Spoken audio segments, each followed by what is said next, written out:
Es decir, ¿por qué no estaba el presidente de la Confederación en el CECOPI desde las 3 de la tarde? Que puede tardar un poco, porque tarde un poco, pero es que no estuvo en ningún momento. Porque no estuvo la delegada del Gobierno en el momento que al nivel 2 ya tienen que estar allí presencialmente. Respecto al CECOPI, el CECOPI a las 3 no se había convocado. Con lo cual, si no se convoca, es imposible que alguien vaya sin una convocatoria, evidentemente. Por ser lo más clara posible. Por lo tanto, ya me dirá usted cómo se aborda el cambio climático en aras de no sé qué, reducción del cambio climático, que no podemos abordar solos. Esto es una evidencia. No son ni teorías negacionistas, que usted me dirá luego y tal y cual, o su grupo, que a mí por un oído me entra y por otro me salen. He dicho que le entra por un oído y le sale por el otro. Pues a lo mejor si entra por un oído y se queda en la mente nos vendría muy bien a todos, porque es información importante y relevante. Insisto, no son información que nos hayamos inventado en este Gobierno y en este Ministerio, sino información que usted le animo, insisto, a que la consulte y que haga gala de ella, porque creo que es para hacer gala. Del señor Gordillo, la verdad, lamento mucho que sus primeras palabras sean de no colaboración, porque entiendo que lo que se espera del Senado es colaboración para el bien común, pero entiendo que esa capacidad no la ostenta su grupo. Habla de la DANA. Es curioso que usted hable de la DANA cuando niega el cambio climático. No sabe si existe, no existe, viene o no viene. Efectivamente, la DANA es consecuencia del cambio climático, y no lo digo yo solamente, lo dicen científicos, y la severidad de esa DANA es consecuencia del cambio climático y de un Mediterráneo que se calienta más de lo normal por el cambio climático. Lo dice la ciencia. Yo creo que la ciencia hay que considerarla siempre y si no, estamos perdidos. Yo creo que sería un horizonte devastador si no cogemos y aunamos los esfuerzos para desde la política contar con la ciencia. Vox, pues, ¿qué quiere que le diga? O sea, si ustedes me plantean cosas tan y antítesis como qué voy a hacer yo para mejorar la financiación, y al mismo tiempo me advierten de que no van a aprobar y no van a apoyar los presupuestos con los que podríamos apoyarlos. Entonces, partiendo de esa base, pues seguramente quienes arreglaremos el problema de financiación del CENIO y del resto de la financiación de la ciencia vamos a ser pues los de siempre, los que creemos en la ciencia, frente a los que votan siempre que no a los presupuestos y a todo lo que tiene que ver con la financiación de la ciencia. Porque a ustedes, y nadie se le escapa, ustedes tienen un verdadero problema con la ciencia en nuestro país. Porque la violencia de género es ciencia, porque el cambio climático es ciencia, y todo es ciencia, y todo lo que tiene que ver con ciencia les tiene a ustedes enfrente. Entonces, para mí, bien, yo no sé si vengo aquí a rendirles cuenta a ustedes, que creo que no me siento apelada por un partido negacionista de la ciencia a rendir cuentas de la gestión de la ciencia del Gobierno de España, y nada más, porque creo que el resto de afirmaciones que se han hecho no tienen nada que ver ni con el CENIO, ni con el Ministerio de Ciencia, ni con la ciencia, ni con la gestión de la ciencia, y responden más bien con lo de siempre, con la necesidad de un partido político en concreto en nuestro país que no tiene nada que ofrecer a la sociedad, que en materia de ciencia ustedes, cuando tuvieron experiencia y la oportunidad de gobernar, lo que hicieron fue pues básicamente recortarla hasta casi matarla. Aquí en estas gráficas desgraciadamente, la gente que se quedaba sin trabajo en gran parte fue esa generación que tuvo que salir de nuestro país, una generación muy preparada, pero que no tenía trabajo en nuestro país, la fuga de talento. Y aquí gobernaban ustedes. Esto es lo que ustedes saben hacer en la ciencia, recortarla y ahora utilizarla también en esa política del fango que utilizan siempre como única propuesta que tienen para este país. El fango contra el Gobierno de España y contra los que nos dedicamos a fortalecer este país y hacer que este país funcione. Solo dos cuestiones así de primero de clase de ciencia. Cualquier científico puede formar parte de una empresa de ciencia, de una spin-off, de un centro de ciencia, cualquier científico, también la señora María Blasco. Eso es de primero de ciencia. Entonces, ¿qué hacemos ahora? Cambiamos la ley, o sea, porque esa ley con la que el señor Navarro no, es que no es incompatible, es que no hay ninguna incompatibilidad, de verdad. Señorías. Que es que ustedes, por una cuestión de inventar y de difundir, pues llegan a incurrir en errores graves. A ver, señorías, está el uso de la palabra la señora ministra. ¿De acuerdo? Vamos a intentar que el debate finalice con tranquilidad. Entonces, simplemente por aclaración, la señora María Blasco puede tener participaciones en una empresa dedicada al sector de la ciencia, en una spin-off salida del Centro Nacional de Investigaciones Oncológicas. Puede usted mover la cabeza todas las veces que quiera, pero lo dice la ley de la ciencia, ustedes hasta lo votaron a favor de esos artículos y esto existe así y existe desde hace mucho. Y además es que hay que promover que los científicos para la transferencia del conocimiento puedan crear empresas que son spin-offs, que además la propia ciencia pública tenga una continuidad con empresas innovadoras. Entonces, segunda aclaración también de primero de democracia y de gobierno. Para financiar hay que tener presupuestos. Los presupuestos incluyen las prioridades de los gobiernos y yo entiendo que Vox no tiene las mismas prioridades que el gobierno de España actuales. Entre ellas la ciencia. Entonces sí, el gobierno de España está apostando como nunca en la inversión en ciencia, con el voto contrario de los señores de Vox, con el voto contrario de los señores y las señoras del Partido Popular y con el voto favorable de todos y todas aquellas formaciones políticas que nos ayudan a hacer que este país sea un país mejor. Así que yo, para finalizar, voy a repartir el éxito de esta gráfica en esta parte de la sala. Gracias a los grupos que con su voto favorable, que con sus propuestas constructivas, que cada vez que el Gobierno de España impulsa una política, ustedes la mejoran en la actividad parlamentaria constructiva destinada a mejorar la vida de las personas. Muchas gracias. Este es el éxito de país que estamos consiguiendo.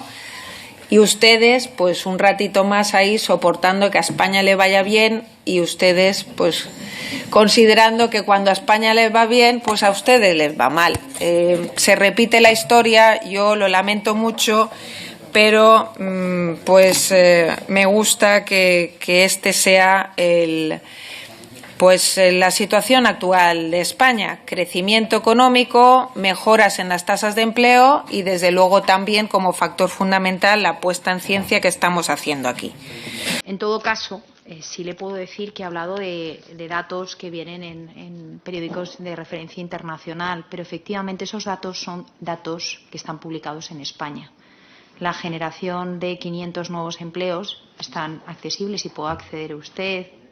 Están disponibles y puede usted ver la información. Los datos de crecimiento económico también fueron expuestos en el pasado Consejo de Ministros y en la página del Ministerio de Economía. Le animo a que los vea y que los cuente, porque a veces contar que a España va bien es importante para animar a la sociedad y para contar verdades, como creo que es de recibo. 3,2% de crecimiento de la economía en el año 2024. Lo recoge la prensa internacional, pero son datos de aquí, de nuestro país. Crecimiento de la instalación renovable, mix energético renovable, 57% prácticamente en el año 2024. También es un dato, no es un dato del Gobierno, es un dato de Red Eléctrica de España. Le animo también a que lo vea. Es decir, no estamos hablando de una información que venga de una especulación, sino de información que usted puede ver firme en cualquier página oficial, incluso, insisto, en think tanks, en referencias científicas. Y le animo a que lo vea. Le animo a que vea que España hemos aumentado la protección de nuestros ecosistemas. También es verdad. Le animo a que vea que estamos trabajando en la protección de nuestros humedales. Insisto, y me gustaría también ahondar hago referencia a la última intervención sobre algunas declaraciones que se escuchan contra funcionarios y responsables de este ministerio. Insisto, esos funcionarios, esos responsables se dedican a protegernos. Todos los días encontramos nuevas excusas, argumentos que son realmente incomprensibles, intentando poner presión precisamente sobre esas personas desde el Ministerio de la Transición Ecológica. Yo repito algo que creo que hemos dicho muchas veces desde este ministerio. La información estaba en todo momento y los datos para tomar decisiones estaban. De hecho, hay una referencia que han realizado sus señorías, en este caso la última intervención, sobre que las alertas no funcionaron. Efectivamente, las alertas no funcionaron. Funcionaron los avisos, pero las alertas competencia de la Generalitat Valenciana no funcionaron. A tiempo. Eso es fundamental. Hay que avisar. Nosotros avisamos y vosotros, la Generalitat Valenciana, tiene la competencia de lanzar la alerta a tiempo para salvar vidas. Insisto, el presidente y la consejera deberían haber dado prioridad ese día a trabajar para conseguir proteger a todos los ciudadanos de Valencia. Desde luego, la EMET y la Confederación Hidrográfica del Júcar se preocuparon de esa protección, dando la información que eran competentes en dar, en todo momento. En todo momento. Hemos informado de esa información automática disponible en el Sistema Automático de Información Hidrológica. 10 avisos. Y tengo que insistir porque, de verdad, creo que a todo el personal del Ministerio, hoy aquí aprovecho para darle las gracias por su trabajo. Les puedo asegurar que no hubo apagones de información. Desde luego, por parte de la Confederación y de la EMET no hubo apagones. Se retrasó el CECOPI, hubo un negro en el CECOPI y no sabemos tampoco todavía dónde estaba el presidente. Mazón. Insisto, creo que es importante ser riguroso con esta información y, sobre todo, lo que sí creo que es importante es que trabajemos en la reconstrucción y en el relanzamiento de Valencia. Eso debería ser lo que trabajemos todos juntos en este momento para conseguirlo. Y así lo hemos hecho. Y me gustaría también contestar qué estamos haciendo para seguir ayudando a la reconstrucción de Valencia, de sus ciudadanos, de valencianos y valencianas y de los municipios, trabajando mano a mano, escuchando cuáles son sus necesidades y trabajando en el territorio. Porque es verdad que Valencia todavía no ha alcanzado la normalidad que nos gustaría a todos ver. Por eso, creo que lo primero es dar gracias a los vecinos, a todos los voluntarios, a todos los trabajadores de las administraciones públicas que han estado, a los bomberos, a las BRIF, a la UME, a los miembros de Protección Civil, a tantos y tantas personas que demuestran, desde luego que demuestran, que este país merece la pena y que tenemos que seguir trabajando juntos porque el resultado es mucho más positivo. Valencia está más cerca de la recuperación, creo, y lo estamos demostrando también gracias a este Gobierno, poniendo encima de la mesa una cantidad de ayudas nunca vista, un trabajo muy dedicado de todos y cada uno de los miembros de este Gobierno para hacerlo posible lo antes posible. Y sí, les pido también información veraz para personas que ya han sufrido bastante y que lo que necesitan es información que les llegue en tiempo y en forma. Y sí están llegando las ayudas. 3.000 familias ya han recibido el anticipo de las ayudas por valor de 53 millones para paliar daños personales y materiales en vivienda y en enseres. Están llegando a más de 94.000 valencianos y valencianas que han acogido a las ayudas del Consorcio de Compensación de Seguros, 1.220 millones. Están llegando la ayuda a prácticamente 7.000 agricultores. Están llegando la ayuda a 23.000 autónomos y empresas por valor de 291 millones de euros. Repito, es una información pública. Les animo a que la vean y les animo a que apoyen, porque yo creo que la desinformación a los valencianos y valencianas que han sufrido tanto es Yo creo que es la peor forma de ayudar en un contexto que lo único que tenemos que hacer todos es ayudar y reconstruir de la mejor manera posible. El Ministerio, como digo, va a financiar el 100% de las obras de abastecimiento, de saneamiento y de depuración, 500 millones de euros para operadores y para municipios. También vamos a cubrir el 100% de las infraestructuras municipales, no el Ministerio, el Gobierno de España, así lo anunció el presidente del Gobierno. Vamos a trabajar en la Albufera, a esa recuperación que he comentado, con 45 millones de euros. Seguimos trabajando también en distintas obras lideradas por la Confederación Hidrográfica del Júcar, por todo su personal, de emergencia por valor de 220 millones. Obras de emergencia, y como creo que parece que no he dedicado el tiempo suficiente para algo que es una prioridad, le voy a contar con detalle. Obras de emergencia para daños en el canal Júcar-Turia, por 30 millones de euros. Reparación del encauzamiento del barranco desde Picaña, por 30 millones de euros.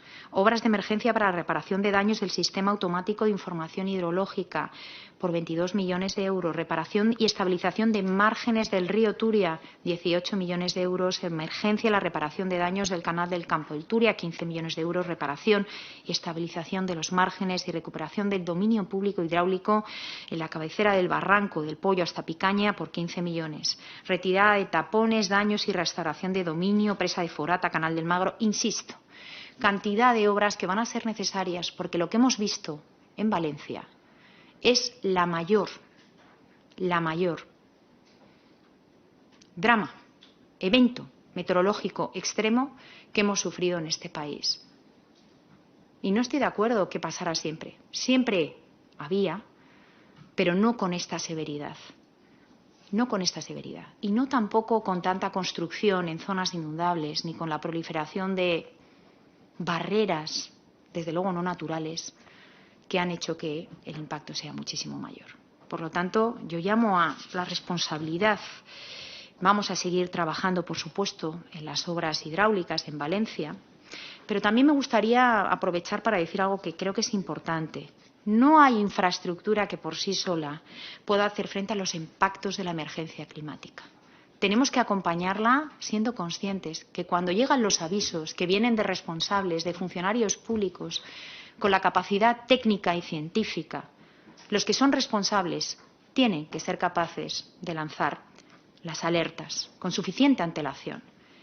Y que todas las administraciones en su conjunto tenemos que también ser responsables y a la hora de fijar los planes de ordenación del territorio, tener en cuenta pues esos mapas, esa cartografía, que está disponible. Es importantísimo. Es complicado, pero es importante. Vamos a seguir trabajando. Señorías, es un firme compromiso de este Gobierno y ahí nos van a encontrar.